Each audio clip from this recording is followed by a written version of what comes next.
sasabihin lang daw niya, salamat po sa pagluto ng bangus na sinigang, bangus na tae, bangus na prito. Kaya mami, ayaw na niyang kumain ng bangus ngayon.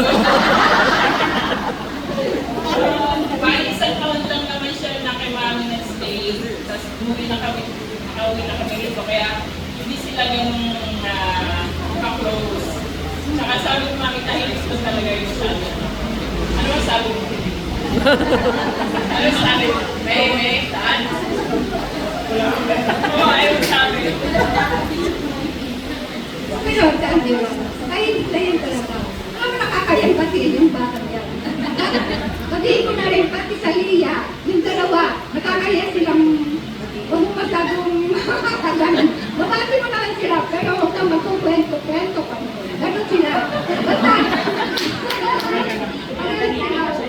tahimik lang sila kasi kaya nakakahiya.